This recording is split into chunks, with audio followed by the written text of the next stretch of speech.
We'll get started. So you're based in Melbourne. You're an established photographer, author, and educator with extensive international exhibition history, including the Birth group show at TJ Bolting, love, and also in Arles. You've worked with loads of magazines, publications, New York Times, The Atlantic, Wall Street Journal, The Fader, Lucasfilm. I'm a massive Star Wars fan, so love that. And you graduated valedictorian, which is amazing. I don't think that's something we have here. I hear people talking about it all the time, but I don't it's very American. Is it? Oh, okay. Yeah, it's amazing.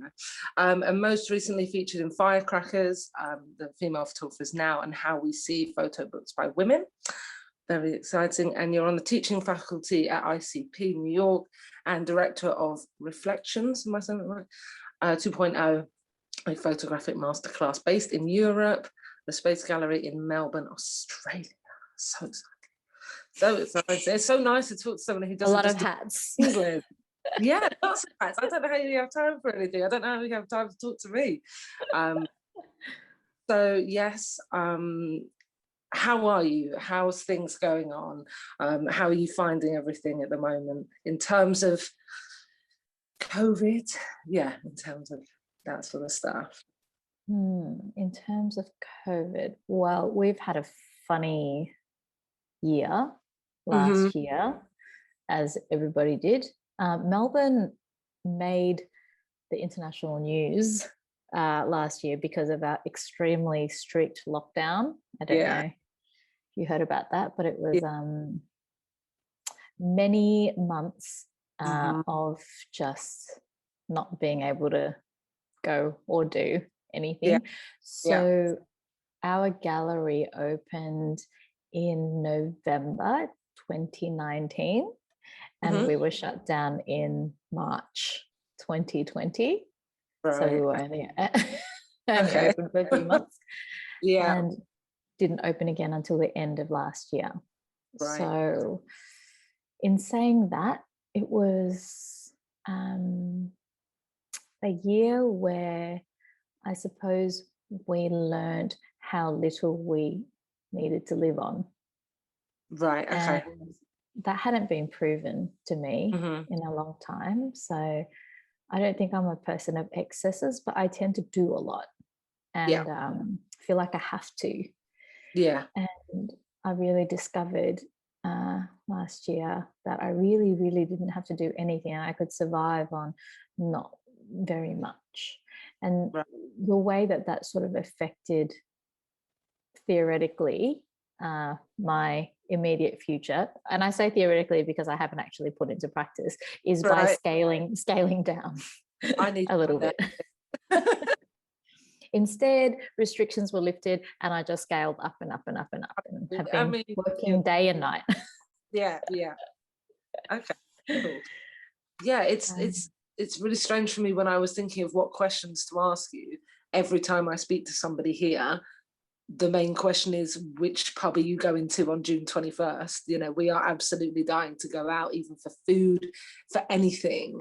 And it just, I don't know, I think it's really difficult to not stay in your mindset and realize that, you know, your experience of what's been going on in terms of lockdowns and everything is completely different to ours. But, you know, you're out and about now. You can pretty much do anything. Is that right? Yeah. We have very, very few restrictions at the moment. Life is pretty much normal. But, you know, in saying that, 2 weeks ago, we had a snap lockdown, which basically meant that life was normal. And then suddenly it was locked down for 5 days. But I don't know, that worked for me in a way, because what was difficult about last year was the inability to see an end or to make plans. Absolutely. Yeah. You know, so it was like they were kind of drip feeding restrictions to us so that it was because they didn't want to make life more difficult. Yeah. But in saying that, they just kept making it more difficult by dragging it out. Absolutely. Yeah, I think as soon as you get that sort of goal to work towards of being able to restart, you know, your life properly, it doesn't seem so vast and you know, endless. I mean, I think January was about 6 years long for me because it was just dark all the time and there was no, there was no end in sight. But Exactly. yeah, I think, yeah. Yeah, so we're just in the middle of a photo festival at the moment, which Okay. was quite strange and interesting. It was a photo festival that was planned for 2020, and it was originally called Photo 2020, and now called Photo 2021. The quick change, you know, so we need. Yeah, and we had two really, really great shows at our gallery. One was Sim Chi-in and another one, Nana Heitman. They're two young Magnum nominees. Well, young, I mean, I don't know, youngish, that's debatable. Yeah. And young relative to the average age at Magnum. Well, yeah, that's cool. And their work is really, really gorgeous and exciting. And we also had an exhibition of the Castle Book Dummy Prize, the shortlist. Yeah. And seeing people engage with photography in real life again was amazing. Yeah. And speaking to people in real life about work was amazing. Because it allowed for serendipitous conversation and connections, which obviously doesn't happen on Zoom, really. You know, I'm not accidentally meeting you on Zoom and having a conversation. We have to line it up, you know, talk time zones. But yeah, so, you know, I think I'm prepared anyway for potentially a seasonal wave thing. So we're coming towards the end of our summer now. We're at the end, we're at the beginning of our autumn. You guys are coming out of the thick of your winter. And I still remember seeing photographs of summer. Yeah, England seems to sort of have its winter, you know, January to January sometimes. But yeah, I mean, we did have that sort of, I mean, for me personally, I don't know whether I'm looking into it too much, but I do think the weather is sort of changing with people's, you know, mental health, maybe. I don't know. January was very, very cold. February cold, you know, some of the coldest weather we've had for a long time. And then the last sort of week, the sun's come out, you know, as we got these new, you know, lifting of restrictions. And it's really, everything sort of seems to follow itself. Which I think people need. I mean, one day if the sun, you know, the sun here, even if it's freezing cold, you know, people are happy and, you know, it changes, it lifts you up, I think, gives you a reason to leave the house. Not that you should if you're allowed. But yeah, you know, I don't think Boris is watching this, but if he is, you know, I don't want to say go outside. But yeah, I think definitely it helps getting everybody moving. One thing I'm interested in for you, and you sort of just touched on that, is what are the differences for you as in making work in your practice and then your personal life that this sort of has had an effect on? Because for me, it's sort of affected me mentally, but I've had a lot of time to work, which is sort of bizarre because some weeks I do nothing, obviously, because I'm woo, and then some weeks I'm super productive. But it's almost like I have that space and that time to really think. I don't know. Yeah, I mean, I had a conversation with a friend of mine in New York who is the mother of a one and a half year old, I think. Right. Yeah. And she's also a photographer. And she was saying about how she hated so much those people during the pandemic that were like, oh, I've had all this free time. I've updated my website. I've done this, I've done that. Because all she has done is been locked down with a toddler inside a house or inside an apartment, trying to get them to stop breaking stuff, trying to get them to, you know, like it has not felt relaxing by any means. Okay. I wish I had the time to make work, but I am have been fortunately in the position over the last year to be wrapping up my book. So I haven't had to go out to shoot necessarily to still work. I've been working with my book designer in the Netherlands, sort of finalizing design decisions, working out sort of the design problem solving nitty gritty with the way that the book is actually done, and then just doing things like emailing reviewers, emailing magazines, lining up interviews, setting up my pre-order, just like nitty gritty business stuff on the publishing end, which doesn't require me to leave the house to really do anything. So I would have had to do that anyway, given the timing. Do you know what I mean, of the pandemic? So it's been able to do that time. So it's not like I was frustrated mid-project needing to go out and shoot. In saying that, though, my last project was mostly inside my home anyway. So if I was mid-shooting that project, I still wouldn't have a huge issue in terms of not being able to make the work. Yeah. No, definitely. I mean, I feel that as well, because I feel like I've said this to a couple of people, but when I make work, there's no, in a sort of visual level, there's no element of reality. I don't shoot anything social documentary or portraiture or anything. So it's really all a bit weird anyway. So I don't really need reality. I don't really need to go out.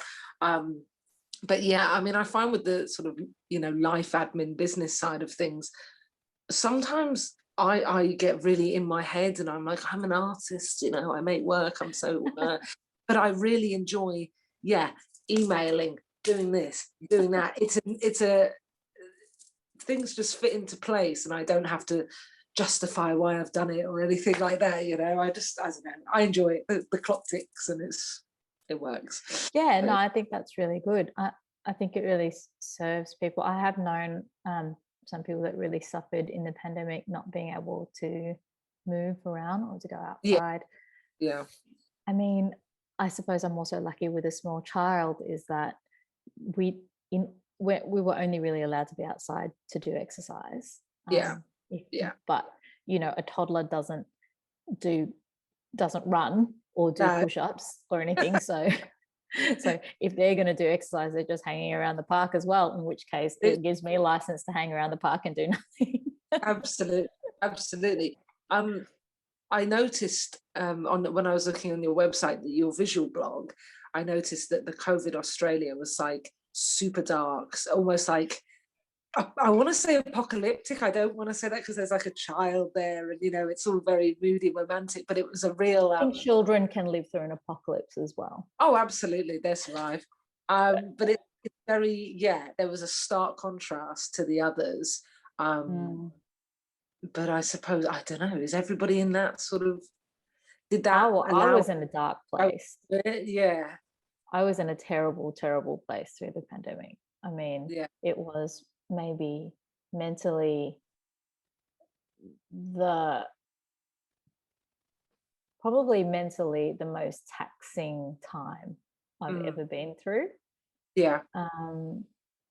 Certainly the first time that I've actually had to go and work stuff out with a psychiatrist, it's not, I mean, I've been seeing a psychologist for many, many years and been working on problems, but certainly the first time that I really felt like I needed to step it up. And it was, as with all of my work, it really is just a reflection of what I'm living at the time, what I'm going through. I mean, even the Gold Coast work was exactly what I was living. I lived outside of my experience the whole time I was there. I was totally an outsider looking in, and I photographed it as such. And the quickening feels very much like you're right next to my skin. Absolutely, I photographed in that way. I definitely. There's a real shift in where you're taking us. You're sort of, I feel like in the Gold Coast, we're sort of with you looking over your shoulder at stuff and you're sort of showing us things. And then in the quickening, it is like, we're here, we're like with you, and you're showing us something completely different, but not in an observational way, in a lived experience way. That experience is so visceral and so much under my own skin. It's like if you were to experience it, you'd have to like be inhaled into my body to experience it. Yeah. Whereas the Gold Coast work was an experience of being completely detached to where you are. So I mean, that COVID diary, I guess, is pretty much exactly reflective of that attitude. No, absolutely. I'm trying to sort of look at the categories that I want us to talk about, because I know when we were going on Gold Coast, then we nearly went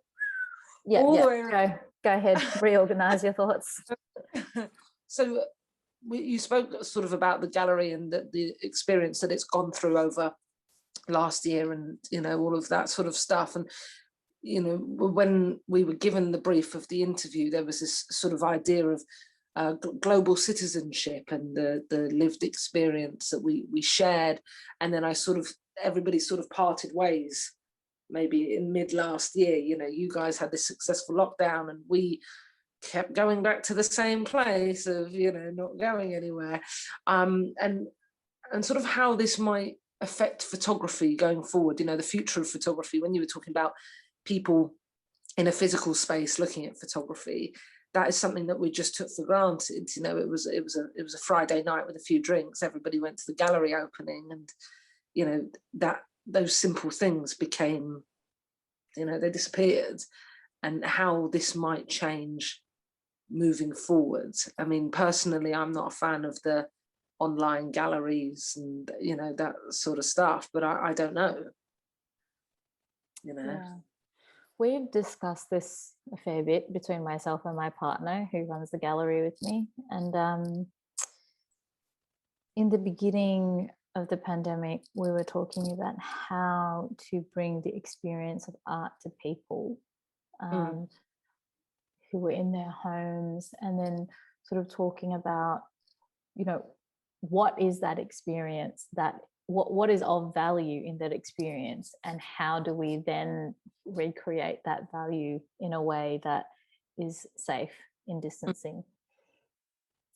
Obviously, we've since not had to have that conversation as Melbourne has opened up again, but we may still have to have that conversation at an international scale, because our borders are closed and I think it's predicted to remain closed until the end of the year, which means I can't leave. And from my bio, I suppose you gathered that I am very much an international photographic citizen. Absolutely. And have depended on that life to really create the career that I've had, because Australia is quite far. It's not like being a European citizen. I mean, well, London already is sort of this incredible nexus of professionals in photography that is quite reachable through from the whole of Europe. Paris also, you've got these like incredible hubs that you can reach quite easily, and we just don't have that over here. So it will probably be a conversation that we will need to have. The way that it has affected our gallery thus far in a concrete way is that we used to have an international residency. Even though we weren't open that long, we had just before the pandemic, Gareth Phillips from Wales, who's an amazing photographer, and he came over, and midway through his residency, the borders started shutting down, and he had to, before his exhibition was up, had to get back to Wales. So we don't want to not have a residency, because we do think it's extremely valuable to artists as well as to the communities that they contribute to, because our residency involves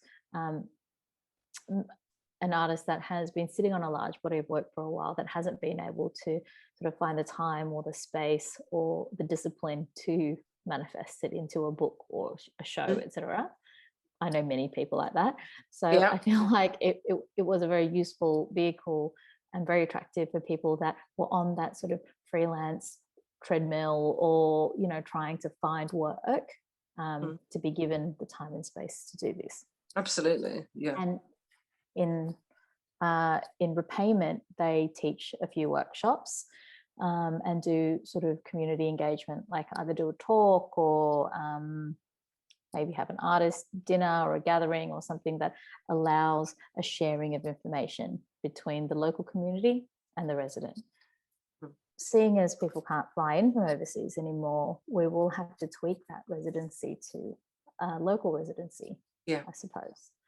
And that, in a practical sense, is the way that I suppose we're thinking, which is the opposite of moving globally. You know? Yeah. I think it's funny when you were talking about London. London is my home, but obviously I live in Bristol. And it's, you know, my friends in London could be in Australia for me.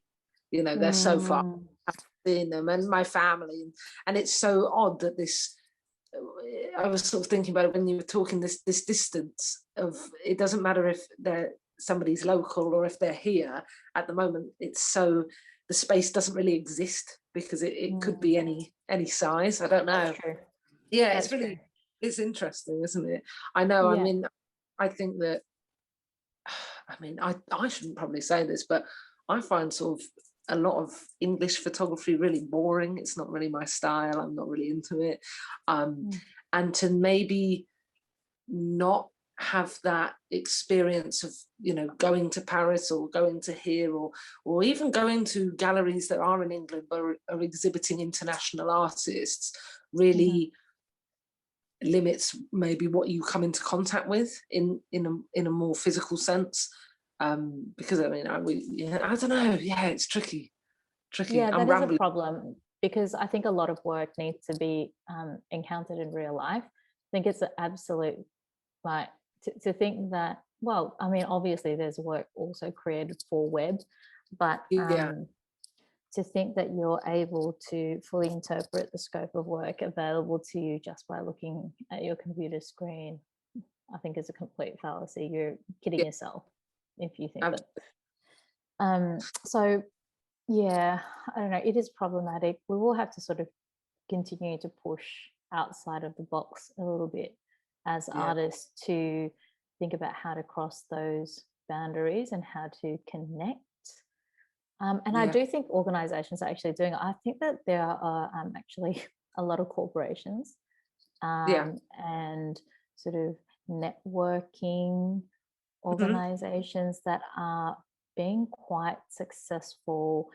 I know that I was speaking to someone quite recently that was joined this sort of young entrepreneur leadership group, had been nominated for this thing, and then they joined and they were in these doing these group Zooms that were timed to the minute, where it was like, okay, 15 minutes, now breakout rooms. And then they divided everyone into groups of 3 and 4, and they were like, 2 minutes, choose the thing that you would grab in your house. I don't know, in a raging fire. I'm making it up. But, you know, just like exercises that were allowing people to connect in ways that they probably wouldn't in a free form online forum. Absolutely. So I think that there are definitely ways. It's just that perhaps the art world, or the photography world at any rate, still hasn't quite yet caught up. I'm sure. Hopefully somebody out there is working on it. Like, I don't know, a real-time avatars. We go out to a virtual park. I don't know. But absolutely. It's an interesting one. I think anything that sort of makes people, takes people outside of their personal space at home is a good thing. You know, stop wearing tracksuit bottoms and put your jeans on, and, you know, get in your head. This is me talking to myself, by the way, every morning. I know, awful it is. I mentioned in my email that, you know, talking of the global citizen and this sort of maybe lack of camaraderie that, you know, takes place, especially last year, and we briefly touched on, you know, talking about the experience of racial discrimination that you've. Well, I want to go back to global citizen, and I know you mentioned at the end of your email. Am I allowed to rearrange the order? Absolutely, you are. So, related to the global citizenship, and a very recent experience of mine is the Reflections Masterclass that you're asking about. So that is a truly global vehicle, because we have 2 meetings a year, and every meeting is in a different city in the world. At the moment, it's European based, but we have hopes to branch out.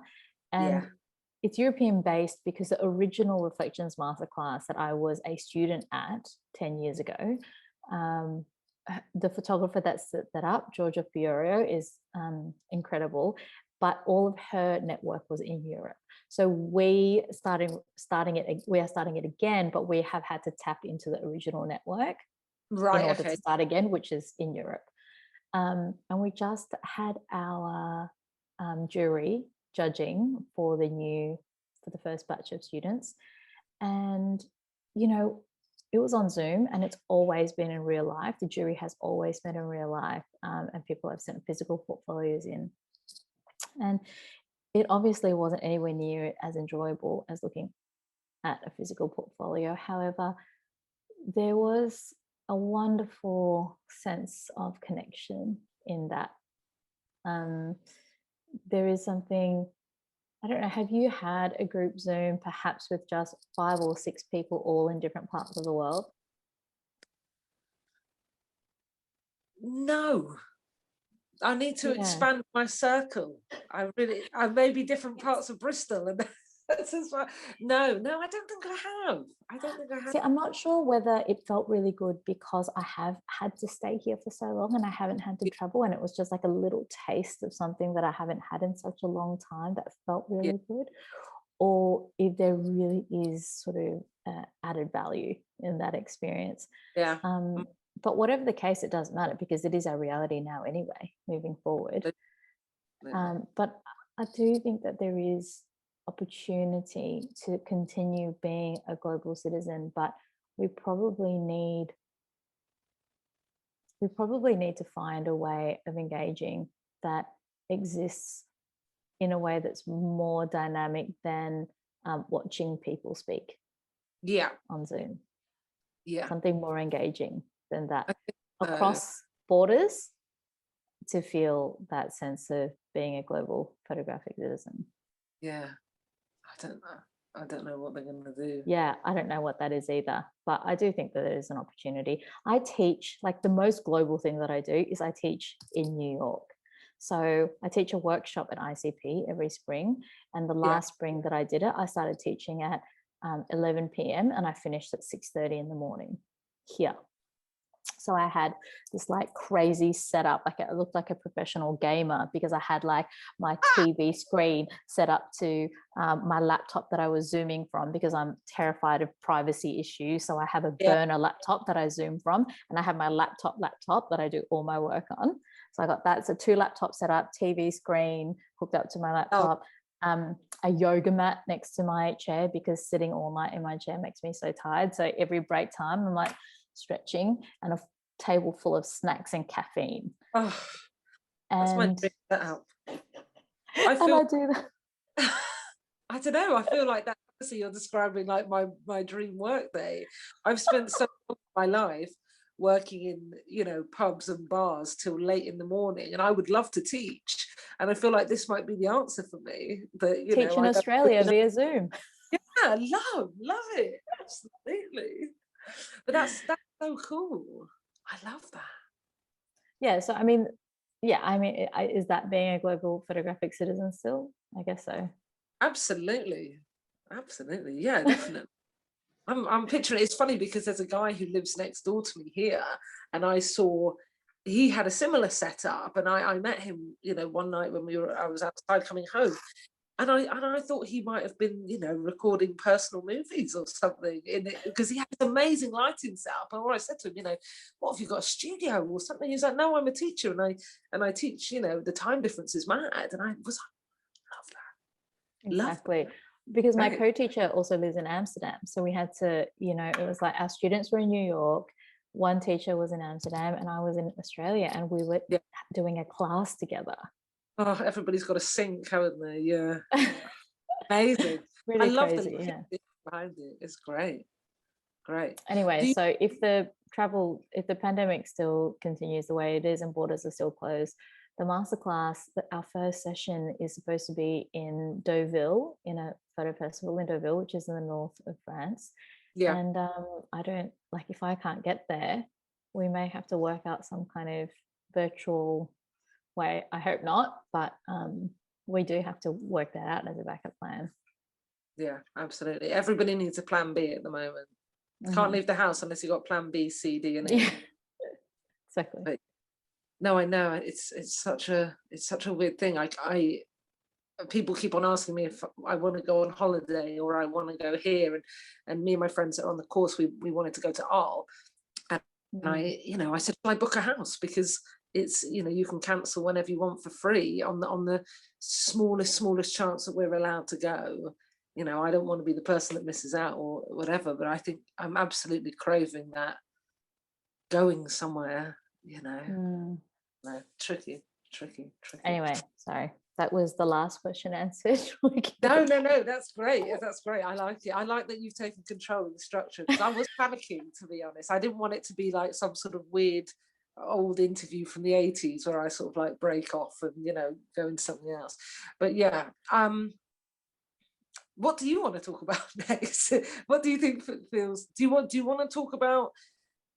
Do you want to go into your work, or do you want to talk more about your experience, like I touched on before, or I'm happy to talk about work. I don't know if we need to talk about more personal experience. Right, let's move I'm sure on. it'll work into it, because work is all about personal experience for me. So Absolutely. Okay, well, let's talk about the Gold Coast then. I read the interview you did with Vice a few years ago, and I loved the way you spoke about it. There's no stuffiness there's no beating around the bush, even though I said before about this sort of observational journey that we go on with you, you hit it hard and you sort of hit the ground running with what you want to show us. And, I'd love to hear, more about your experience of how you made it, really. So the Gold Coast work started because I went to ICP as a student, and at the end of ICP, one of my workshop teachers was Georgia Fiorio, who ran Reflections Masterclass. Yeah. And she found my work quite interesting, so she nominated me for Masterclass. You have to be nominated by either the directors or an alumni to get in. Okay. And then, so nominated, I applied, got rejected. I had to find someone else to nominate me the next year, managed to get in. And the way that it's structured is that they give you a theme and you have to shoot something for the theme, and you have to bring an ongoing body of work. And I was trying to think about what my ongoing body of work was. And I realized, after looking at my photographs over and over and over again, that I was obsessed with a particular environment. I was obsessed with sunny towns by the sea that had really crappy architecture and pastel colors, and a really sort of forced and artificial way of projecting a look of enjoyment and success. Yeah. That artifice I was obsessed with. So because I find myself going to these places, like really loved going to Florida when I was in New York, and I really loved going to Atlantic City. I just loved going to these towns and photographing there. And I came to the realization that I was trying to scratch an itch that came from another place. And I needed to know what that place was. And I realized, of course, it was the place that I spent 17 years of my life in and hating with every fiber of my being. So I had to go back and I had to really find out what that was that tormented me so much living there. And that's essentially how the project began, because I wanted that to be my ongoing project in the masterclass. And I went to the Gold Coast, and I devoted my whole life to the masterclass. It went for 2 years, and I literally did nothing but make work. And in between each masterclass, I would fly back to the Gold Coast and I would make work, and I'd bring it back to the masterclass, present it to a panel of masters, get critique, go back, and eventually towards the end of the masterclass, I thought I had finished the project, and serendipitously met an amazing book designer called Dern van der Heijden, who lives in Amsterdam. And we were at a workshop. He was teaching a workshop, and I showed him the work, and he seemed very interested in the work. I really, really wanted to work with him. So I essentially just asked him whether it would be possible to work with him and what he thought about it. He agreed to do the project with me. So I flew to Amsterdam. We worked for 2 days straight in his studio, discussing what I'd shot already. I had maybe, I don't know, 800 pictures I put on the table. And I probably shot another extra year because of him. So he has this incredible way of looking at work that sits outside a photographer's eye whilst being photographically literate, which is quite a gift, because he's literate, so he can read it and he can understand it at an extremely high level, but he's also able to see how it would read to people who are not photographers. And he was able to look at the work and say, okay, I see that you're trying to say something that's quite sinister about this place, and I know that you don't want to go and photograph crime scenes, and you don't want to, chase ambulances and police cars. So how do we build in sinister in this book? And so then we decided to sort of look at cinema, metaphor, Hitchcock films, and to identify a visual metaphor that would speak directly to an underbelly and a sense of something being sinister without being so obvious and on the nose about it. So then I would go back and I would, one task was to go back and just shoot blackbirds. And go back and just shoot blackbirds and just find blackbirds all over the Gold Coast. And I just came back with rolls and rolls of blackbirds to my next meeting in Amsterdam. The next trip was there's a lot of empty spaces, but because this book is about your experience and you can't photograph yourself, you need to find a protagonist. You need to find more protagonists, even if it's not just one. So then I went back and I just went and photographed a whole ton of young people, people that were me when I was growing up there. That girl, Exactly. So, that process went on for another year.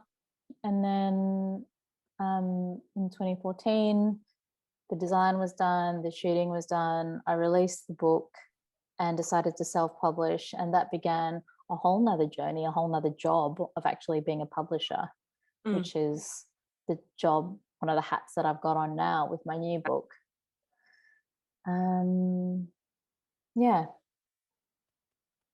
So 2014, I put out the Gold Coast. I probably worked on the publishing end of it for the next year or two, and then began tentatively shooting The Quickening, and have been shooting it since, up until sort of beginning of last year. And then cementing the book design and everything like that. And it's going to be released in May. I don't know. I don't understand. Finally. I don't understand how I feel like I work really hard, and I feel like I work at quite a pace, but I'm still only managing to make, it'll be my second book in 7 years or something. I don't understand these people that are just like, they make books, every No, I know. Yeah, I mean, I feel like, I don't know. I was in a weird. My work is sort of quite all encompassing maybe, but I remember that when I sort of came to the end of my master's, my lecturers were like, you have to draw a line in the sand at some point. And they were like, even if your work is about this for the rest of your life, you know, enough is enough, and, you know, move on. And, you know, I if I went into my office now, I have maybe 6 or 7 book dummies, you know, so many that, and then they're just printed, you know, on like a normal printer. And that is absolutely no end in sight for me. No way. I can't imagine that finished. It's not possible.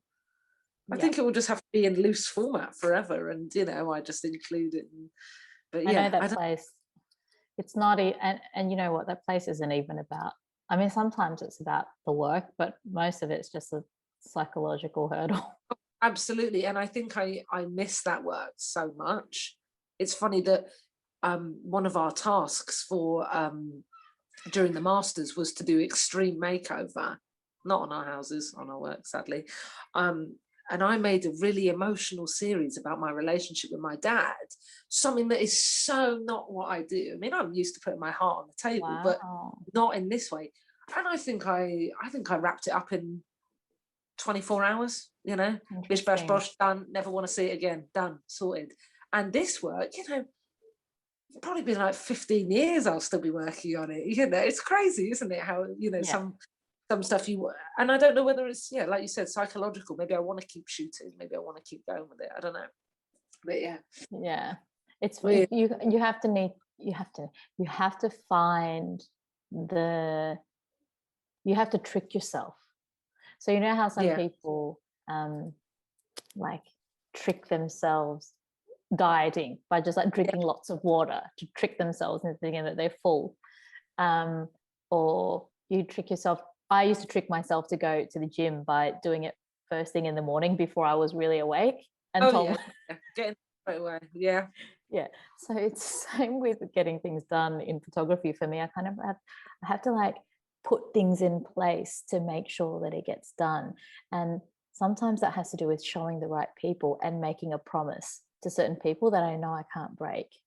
So someone I really admire, or an institution, or someone where I'm just like, okay, so I'm going to have my book launch then. And once I've said it, once it's out there, I have to work to that. To get it done. No, you're true. You have to outwit yourself somehow. That's true. The last time I showed this work to somebody I admire, they were like, I don't understand it. And I was like, okay, I'll go back to drawing board on that one. Never mind. But hey, no, you're right. Maybe I need to give myself a false deadline. Just get it done. Get it done.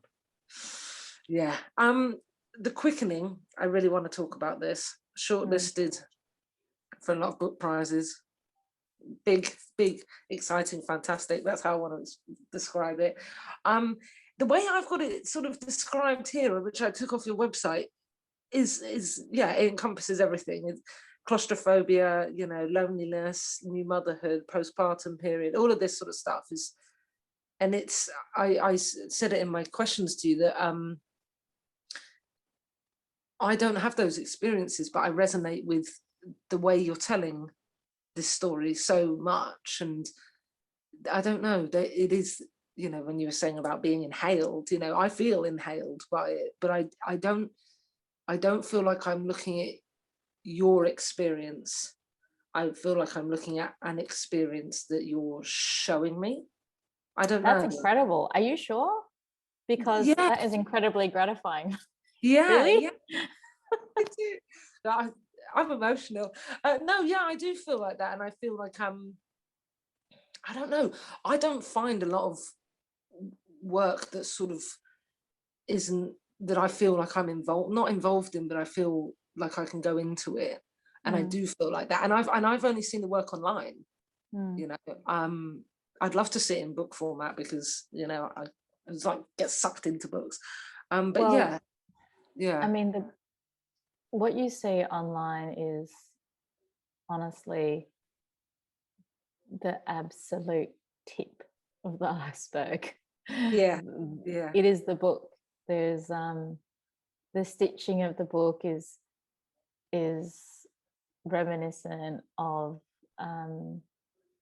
my stitches when I had my emergency C-section, the French fold, and the way that the paper feels is supposed to feel full and fleshy. Like the physical experience of the book will add a dimension to that work that is integral. And on top of that, it is very, very content heavy that is not shown on my website. So there's a lot of words, and there's a lot of imagery. It's quite, I have 116 images in the book, which is quite a lot.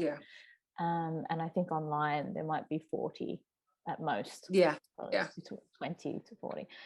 So I would love for you to actually to see the actual book, and because it is possible. It is possible because a book is a reproducible object that can fly across the world. Well, they have their passports, they can go. Yeah, absolutely.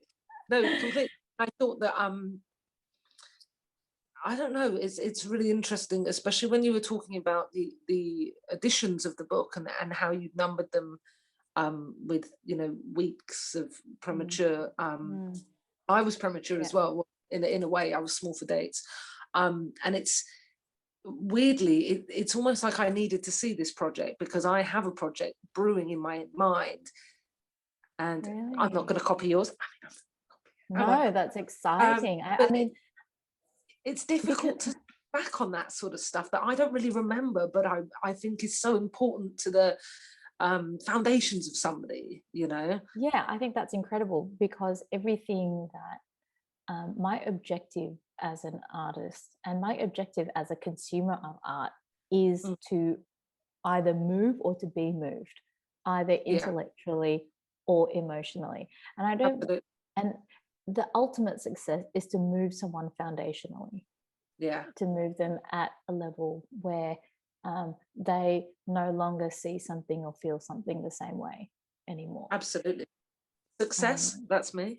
I feel like I've been moved. No, absolutely. And I think, I don't know, it's a really, it's for me, seeing it at this point in my life, you know, maybe if I saw it before I had these sort of seedlings of projects or ideas or themes, you know, that I want to talk about, it's showing me how I can show that vulnerability of that side of me That's incredible, because I remember the first book that did that to me. And what was it? It's Jacob Osterbohl's Sabine. Okay. And he made this work. It was the first work that I ever saw that someone made of falling in love. Okay. And I felt it. I felt his love for this person. It was and different from watching someone fall in love in a movie, because photography is already an abstraction of reality, and in that space of abstraction you are able to find ownership in your own experience and in your own interpretation. So you own that experience in a way, I think, that is deeper than watching it in a movie in general terms, because there's more ambiguity. I think that to be able to show someone an experience that is so intense and so opaque to people who have never been through it is, for me, an unimaginable goal. Like, if I was able to somehow, and I hope you're not just being flattering, but if I was able to show you some of that experience and for you to feel like you were on the inside of it, because one of my biggest problems with society is that we don't show enough of the inside of that experience, and it is enormously damaging for a lot of people who go into that experience and expect something completely different and find themselves devastated in something that is so normal and so beautiful. It can be so beautiful, but devastated, and feeling bad about it. Absolutely. I mean, it's something, I don't know, there's a lot of I think, my family, we're very open about experience, and we talk about a lot about these sort of things, but I often come into contact with people that don't talk about stuff a lot, and I find that it's very I don't know what the word is. It's a very strange way to be, and not as in they're strange, but as in I can't imagine it. I don't feel embarrassed to talk about a lot of stuff, but then my hesitations or reservations of showing how I feel through photography are maybe slightly, I don't know, maybe I'm scared to get out of my lane, but I also think maybe I've typecast myself. I mean, I have been trying to, convince people that, the pictures that I make of these sort of, bizarre, maybe erotic scenarios that are, everyday objects or whatever, maybe I've typecast myself, and that's why I'm fighting an uphill battle. But I feel like sometimes if people don't understand that, and then I show somebody this and then they don't understand it, is that going to be the straw that broke the camel's back for me? I don't know, but yeah, I mean, I think it's a very vulnerable place to make true work in general. I don't think that, I think it's always going to feel hard if it's true. Yeah. But then I mean, I can never do like documentary. That's hard for me. I can't go up to somebody in the street. That's not happening. I tried once. I think I made a book about tourist fashion. I'm obsessed with what tourists wear on holiday. I think it's amazing. And it was impossible for me. I just gave up. I just got bored. I just have my own little archive of tourist clothes now. Yeah. Showing my true colours is the easiest way for me. But yeah. Well, I used to think that photographing strangers was really hard. And then I really loved it. I really loved how intimate, how quickly you got intimate with strangers in the street. Yeah, that's so nice. When you're not shooting with a quick camera, it's like a prolonged awkward moment that I really relished. But actually, I think that what's harder is the responsibility that you feel when you photograph people that are close to you. Absolutely. Yeah, especially when you know it's going to be in a public forum, like absolutely. And I think definitely in the last, it's cemented there, isn't it? I feel like in the last couple of years as well, for all the good things that the conversations that are going on in photography about people, I've become really aware of the power that I hold with the camera in terms of other people, and then also in terms of myself. These are things that perhaps I can't ever take back, but yeah, I feel like that got super deep really quickly. But I love that. I mean, for you it's sort of you're atmospheric in this dark room, and it's Thursday morning for me, and I'm already at my emotional limit for today. But I feel like we've sort of peaked, but I suppose I have to wrap it up because it's 11 o'clock and we might be here for a month, which I would love. But yeah, so is there anything sort of you want to talk about for the I think we've covered the upcoming year, but to sort of, I don't know, lead us out if you like. I don't know, that's a lot of pressure. That is a lot of pressure, I'm afraid. Sorry. What did I know we spoke about? We spoke about the masterclass because we rearranged it, didn't we? We did a great job. Sorry, I got to the ending. No, we've done a great job. I liked it. Well, it wasn't a big ending, it wasn't the fountains at the Bellagio. But yeah, no, I mean, I feel like I want to make some work. That's how I feel. That's how I feel at the end of I think that's great. I think that's a great feeling and a great thing to end on.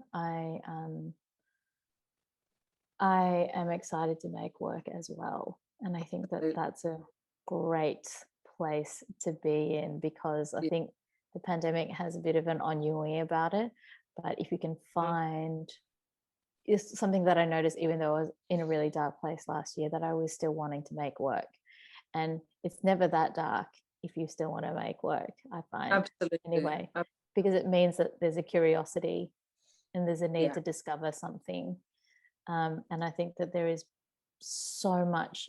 I mean, the reason why we started this masterclass again during the pandemic is because now more than ever, we need interrogators of our times. Yeah. This is a time that is incredibly historical. Yeah. And it's Absolutely. so far we've only experienced a blip of it. Yes. It's ongoing. It Yeah. will be, we've just experienced one of potentially 10 years, and what comes out the other end of those 10 years will look completely different to what came before. So we need commentators of our times and recorders of how we feel and what we went through. And I don't mean just documentary, I mean psychologically what we went through, emotionally what we went through, because history mines these details. It doesn't, it's, you know, people who write histories, they mine diaries, they mine the most tiny little details of human experience. Absolutely. And if we don't make a point to make a comment on it or to make something of be it, part. it'll be lost, you know. So I hope they don't take anything I do as a true, you know, document of what's gone on in the last 12 months. God, they'll be like, wow, it really went weird at one point. Yeah. It did get weird. It did get weird. Yeah, I mean, it did get weird. Yeah, it did get weird. So that's true. No, I think you're right. I love interrogators of our time. Love that. That might be my new job title. Love Fantastic. that. All right. Yeah. I think that's a good way to end it. What do you think? Absolutely. Yeah, thank you so much for speaking to me amid my technical disasters and everything else. No problem. Thank you, Laura. Yeah, thank you so much. Have a lovely evening, and hopefully we catch up.